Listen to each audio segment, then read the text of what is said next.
Yeah, but you've got to get, well, the Takes a long ADB and time. World Bank might be building power plants and things for local people, and there are SEZ plans. So Myanmar has hugely ambitious plans for the special economic zones, which they've already launched one. But, you know, they want to put them in places like Kachin State or Karen State bordering Thailand. But if you ask me, it's not going to work until, you know, you've got a proper peace deal. If I was a big investor, even spending half $500,000 on a factory, would I want to go into a border region, not being sure if peace will last or not? No. Yeah, I think it's going to take a long time. I think it's important to dampen expectations on the peace process with ethnic groups. One of the problems with the National Ceasefire Accord, the NCA, so-called national, was that expectations were very high. It's paradoxical because on the one hand, expectations were zero. A lot of critics said it's never going to happen. They somehow got some people to the table and signed this, but then they said, oh, it's fallen short of expectations. Sure, it's going to fall short of expectations. I mean, there are countries who have been fighting insurgencies for a longer time. Look, Spain, the Basque insurgency. India has insurgency still in the northeast. Pakistan has an insurgency in Balochistan. I mean, there are insurgencies all over the place. They will not go away for years to come. Even if there's a peace agreement, there'll be factionalism, there'll be sporadic fighting. The Tatmadaw will want its pound of flesh. The Tatmadaw has an obsession with security. It'll want to secure the country's borders. There are ethnic armed groups who, even if their leaders sign an agreement, will not put down their arms. Look at how long. I mean, of course, all these situations I've cited each have their own particular kind of history and dynamics. But look at Mindanao. Look at southern Thailand. I mean, then it eventually boils down to, can the state afford, quote unquote, afford to have like a low running insurgency, sporadic insurgency once in a while? Some bombs go off, some sporadic fighting going on in remote regions. The army does this, the battles here and there and all that. This is going to carry on, I think, for years, I would say, regardless of peace agreements. This is not going to be very stable in the very immediate future. Of course, Cambodia settled itself very quickly. But, you know, they didn't have myriad, They had a Holocaust and a civil war and pretty bad situation. No, but it's a very different situation. Yeah, you've got all these groups running around with different agendas. It's more political in Cambodia, whereas it's very ethnic based in Burma. Question? Yeah, as someone whose father's Irish, I don't really want an Irish precedent applied in Myanmar where it took something like 800 years to get to some sort of political solution. And even now, according to some, it's still not solved. What I was just going to ask goes back to, it relates to this, it's the issue of the Rohingya. You, Nirmal, mentioned this issue. Isn't this actually a bad precedent? That even though we have this slightly imperious sounding Aung San Suu Kyi emerging, the suggestion that the peace, not so much the peace process, but democratization is now irreversible, it's held together by a slightly imperious woman who has not made a clear principle or a clear statement of principle on the rights of the Rohingya. So how can we expect her to hold the rest of it together when she wouldn't make an attempt to hold that one together? And I just want to say, isn't this also a problem that we're relying too much on one woman, who it's just been pointed out is 76?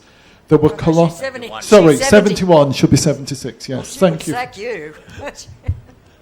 I'm not 76, I sometimes feel it, but not yet. Gwen, don't do that. You throw me off my stride. I've forgotten what I was going to say. Sorry. Thank you. Yes, what I was going to say was, aren't there huge problems when a peace process relies on just one person? Look what happened, and it's a precedent I've said before. In Congo, everything relied on Patrice Lumumba. And then the same in Colombia. Thank goodness the Irish peace process doesn't rely on Jerry Adams, is one of my comments. Thank you. Yeah, I think that's one of the points actually I forgot, or I thought about later. And Dominic, when you asked me the first question about the problems down the road for Myanmar, the problem is that the NLD is centered on one person. It's very much an Asian tradition. It's like, Zulfikar Ali Bhutto and Benazir Bhutto, for example, Indira Gandhi and Rajiv Gandhi. It's all centered on one charismatic figure, and if something happens to that charismatic figure, if others don't rise to take the place adequately, or if there's infighting and things start falling apart, then we're in for a very, very unstable time, certainly in Myanmar. And going to the Rohingya issue, I think that's a very particular issue. I don't think that can be compared to the other minority ethnic groups. Certainly, of course, not the armed groups. That's a very particular issue, and I found it somewhat paradoxical and ironic that a lot of people wanted Aung San Suu Kyi to take a stand on the Rohingya, to say the right things about the Rohingya, and justifiably so. On the other hand, given the realities of Burmese politics, she needed to win the election. She's always maintained that she's a politician. She's always maintained that she's not the saint that the international community, some sections, let's say, of the international community, have made her out to be, the icon that she's been built up to be. She never maintained that she was an icon or some saint of democracy. And if she had spoken out for the Rohingya, there's a good chance that she would not have got the landslide or may have even lost the election. That's the reality of Myanmar. So this is one thing which, yes, she will have to navigate very, very cautiously and prove her statesmanship and use her moral authority as well. But that moral authority has to be used very, very, very cleverly. And I think she could well be up to it. I mean, she's a remarkable person, as we all know. Question. Yes, I'm Beverly Frankel. I've been a long-time resident in Bangkok and I'm an FCC member. I would like to ask you, I've read a book by Tan Mint-yu, who was my former student actually, who wrote the book on where China meets India. And he has played a part in the politics of Burma lately in a lot of the negotiation between the generals and the West. He makes the point that China has been Burma's friend when nobody else was and still is. Where do you see China going now that they have the oil pipelines, 9 pumping stations, have moved many ethnic groups out of the way to do this? There's the Dawi project. Where do you see the influences coming? And what about India, the other neighbor on the other side? How much influence do you think India will play coming in? 2 little questions. I think China will stay.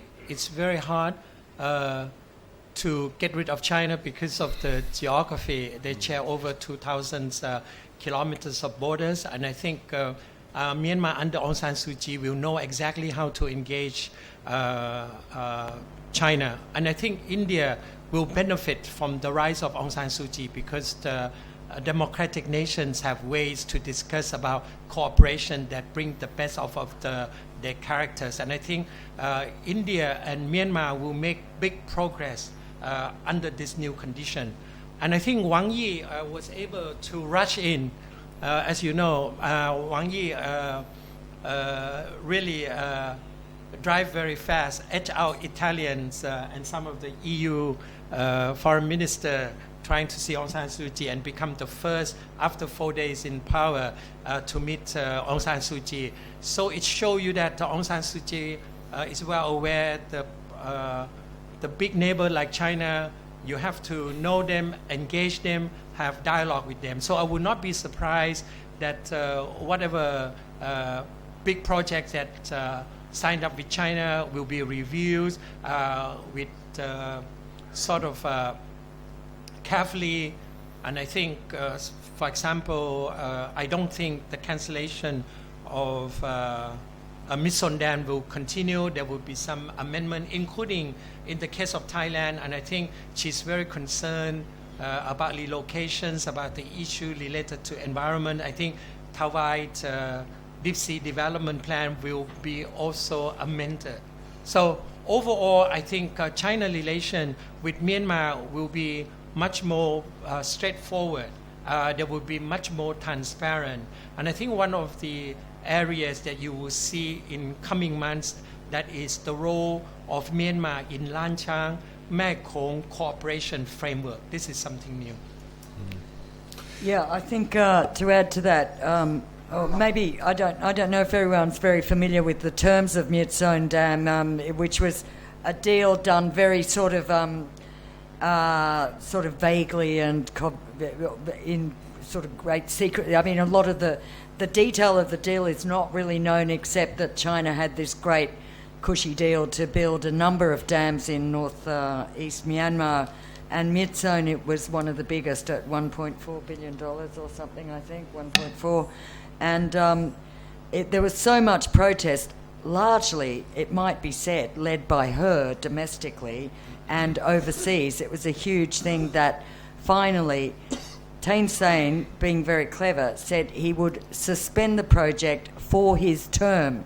In other words, leaving a very nice present for his successor, which would be that China has not shut up about this for 5 years. They've been very agitated, and she knows very well that is one of the first big tests of her, how accommodating she's going to be with China. There is some feeling, though, that I think she will go against China. I mean, I heard that if she goes against China on Myitsone Dam, they will get other things. China wants many things, and in fact, they've got 4 other dams in the process, so they're not going to be too hard done by losing one, I think.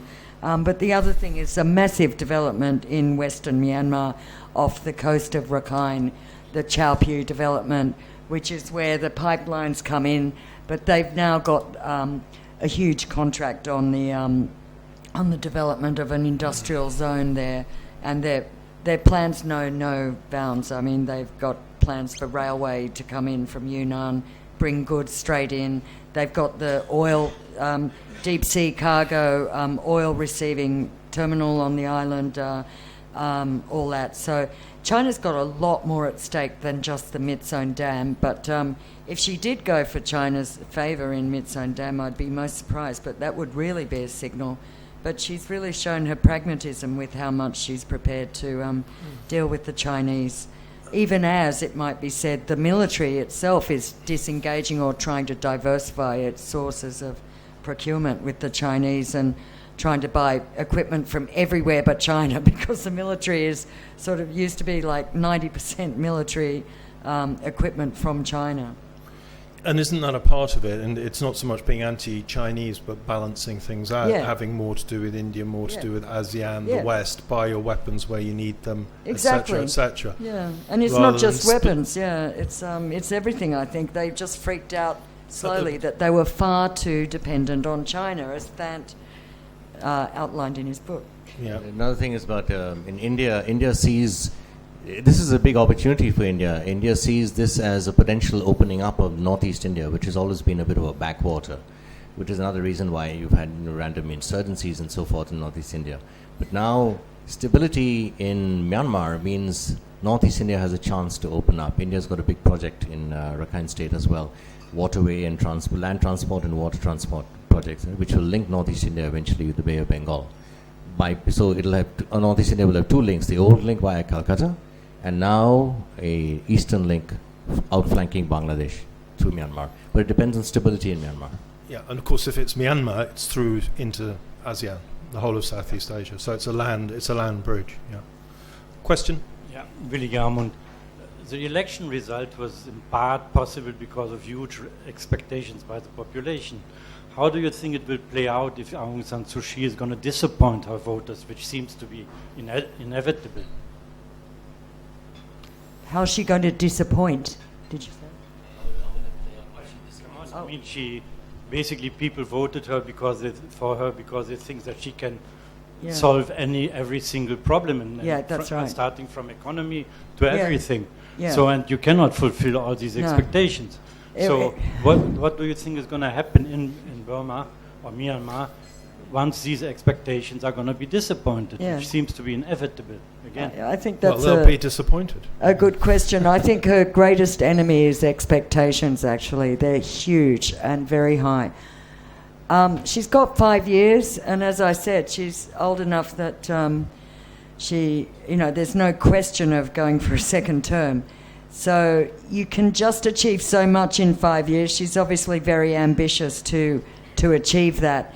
I mean, I think I would say, sitting here right now, she is going to disappoint. There is, knowing, if you only have to visit there and talk to everyone from, you know, the noodle vendor in the street to like the wealthy tycoon, to know that everyone has expectations. She can't possibly fulfill them. And so I don't think, though, that there'll be a furious backlash. I think, though, that, and this is where the ruling party and some of the darker forces maybe are gradually getting used to the idea they're playing a slightly longer game, because without Aung San Suu Kyi, the NLD is nothing. At the moment, a lot of them are, you know, incompetent, neophyte, inexperienced people who might be good-hearted but have no competence in sitting in parliament or running a government. They're just there because of her. And without her, I think the other parties stand a very good chance of coming back, and which is why, you know, these guys are not going anywhere. They'll just hang back quietly and rebuild their machine. And I think that will be the gauge of disappointment. It's going to be disappointing, but to what extent, I don't know. But the bigger the disappointment, I think you can bet that it will go over to an opposition party coming in, and the NLD may wear the blame for whatever disappointments linger at the end of this 5 years. Sorry, do the other two agree? What do you think? I do agree. I think it's a second wave of expectations. When Tenzin made his famous inaugural speech, there were huge expectations, and people were disappointed with that government. I think to some degree a lot of us may have underestimated the drag effect that 5 decades of military dictatorship, of that particular brand of dictatorship, had on Myanmar. The expectations were so high. I heard an anecdote after Tenzin speech. There was a lake, I forget the name of the lake, somewhere in central Myanmar, but there's a lake where local authorities would give out fishing concessions to local businessmen, and the businessmen would then rent them out, these concessions, to villagers around the lake, and they would fish. And when they heard Tenzin's speech, they said, we refuse to pay the concession fee because it's a democracy now. We don't have to pay anything. So there was that huge expectation. Now you can imagine with the NLD, the landslide, the expectations are enormous. I've spoken to people on the street in Yangon who say everything is going to be fine. They equate democracy with economic prosperity. So I think they're going to come in for certainly disappointment. And what will happen after that? As Gwen said, there are some very powerful. Myanmar is not at all black and white. There's so many powerful people in Myanmar, and people are just waiting to undermine her or to watch her fall. So how it'll play out eventually, one doesn't know. One can only hope for Myanmar's sake that the institutions are strengthened, and this will be eventually the test of whether the democracy works in Myanmar, whether the institutions are strengthened and they go through and actually have another election and have a peaceful transition of power. I mean, the most remarkable thing about this election was a peaceful transition of power. Right until the day the NLD MPs showed up in Parliament, there was almost an air of unreality. They couldn't believe that this was actually happening. Well, you asked the wrong person, because disappointment is in my prayer. I'm from Thailand. But this is a very good question. And I think Western countries will not allow, I repeat, Western country and Japan will not allow Aung San Suu Kyi to fail. So they will give all the assistance as much as possible so that she can carry out her task throughout this year. I think this is a new phenomenon, because she's very much encompassing all these aspirations of the Western world, and she's the first leader in the Southeast Asian context that gets a Nobel Peace Prize, that gets the superhero status, and then come back and then raise such a big hope. So I don't think Japan, for once, will allow this. So they will pump up whatever that is need, trying to save her. At the moment, I think she has a really big task, because expectation and the realities that she's facing is tremendous. 50 years of Tatmadaw control, and the realities is completely different. Yeah, I'd say I completely agree, apart from one thing with the US. If Donald Trump gets into the White House, there is a very, very funny spoof meeting between Aung San Suu Kyi and Donald Trump floating around on the internet. You've got to see it, it's very funny. But anyway, it's not so funny, really. All right, I think we have room for a final question. Thank you. My name is Katrin Banach, Friedrich Naumann Foundation. I'd be curious about your comments on Aung San Suu Kyi's cabinet. Cabinet, yes. I mean, we've touched on it, but the quality of the MPs, the ministers, well, can I they're say neophyte, but go on. I'll hand over to them next, but I'd just say I think one thing I was totally... I mean, I've got every hope for this era, but one thing I was so appalled by was as appalled about the complete lack of Muslim candidates in the elections is not one woman in the cabinet, not one. Thein Sein actually brought the first women into government in Myanmar's entire history by putting a couple of women ministers and quite a few deputies by the end. But it just seemed very disappointing that there could not be, one woman, and that sounds very tokenistic. But in fact, I've seen a lot of competent women there, so there's that. Overall, they're a very strange mishmash of people. Even her advisors, some of the advisors, including on the economic front I've spoken to, were mystified by the choice of some of these people. And a lot of them are just not really very well known. But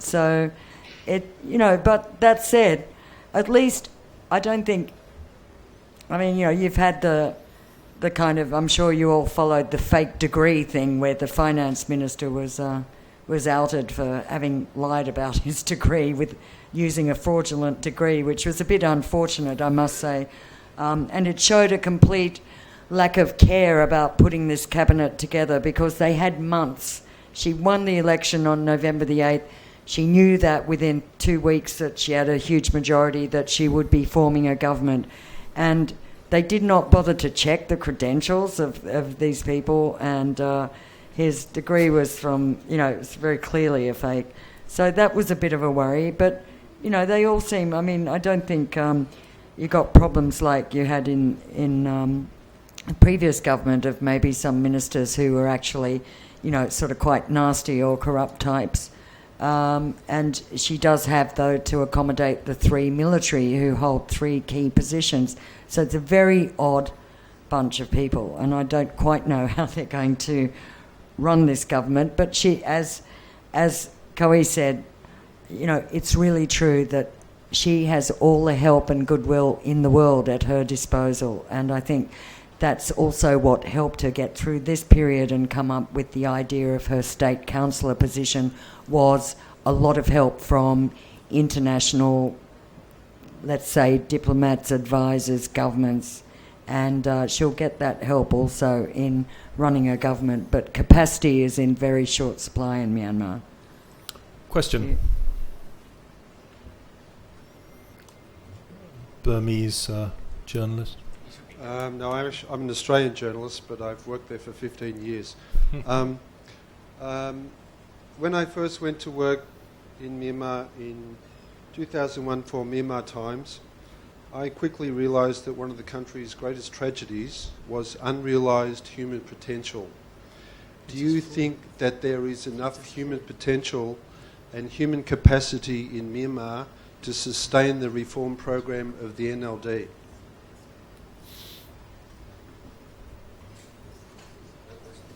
Who would like to answer that?